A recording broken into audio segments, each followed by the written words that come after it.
One thing that I have seen that is most intriguing, that I have watched the Democrats since I came in as part of this august group on January 4th. I've watched them.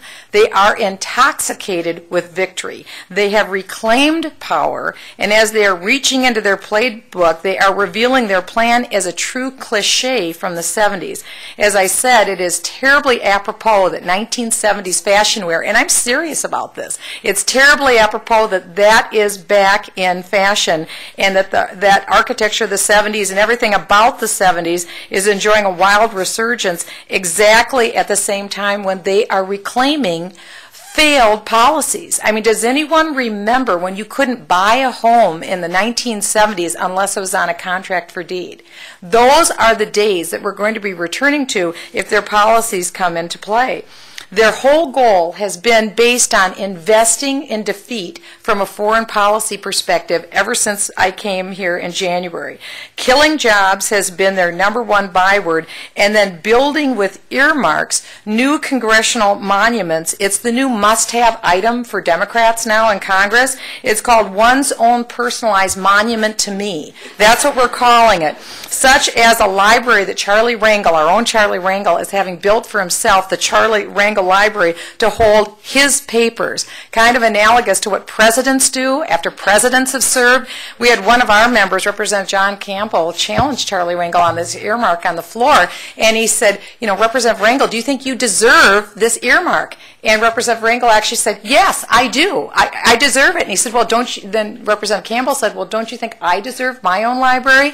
And Representative Rangel said, no, you don't deserve a library. I do. We thought, this is on tape for the world to see, and you think you deserve your own private library to house your papers. Next, we saw a golf center that's going to be built. We voted yesterday on appropriations bill in a defense bill, and that's $3 million earmarked for a charitable foundation connected to the James Clyburn Golf Center in North Carolina. Now, it's one thing to build a library. It's another thing to build a $3 million golf center, but it is breathtaking in what the Wall Street Journal recently referred to as Murtha Inc. And maybe you saw that article. This is where John Murtha is attempting to recreate Johnstown, Pennsylvania in his own unique image and likeness. So, you know, you've got a whole city that's kind of based on your name. So we have watched Democrats, and I personally sat back and watched Democrats fall from their heyday of January 4th, the day that they officially gained the gavel, where they are today. They are divided, they are frustrated, and they are grasping for ways to show that somehow they have made accomplishments. But their limelight has dimmed for them, and we're seeing a caucus that's making choice after choice that is resulting in just more self-inflicted wounds. If it didn't have such serious repercussions for American business, for families, for children, for the economy and our standing in the world, it would be funny.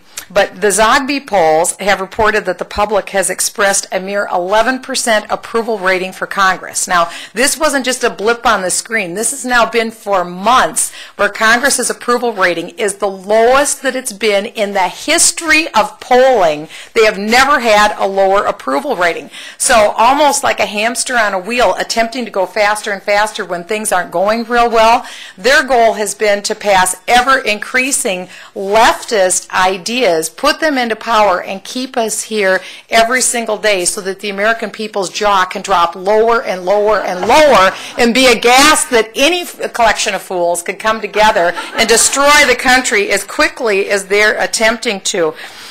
I just want to give you an example. Most people in this room hold the fundamental belief that lower taxes and fiscal constraint will help America maintain our strong position of economy in the world. We've all seen the benefits of our tax policies that encourage growth and investment in 2001 and 2003 with the tax relief that we saw. It's really been breathtaking.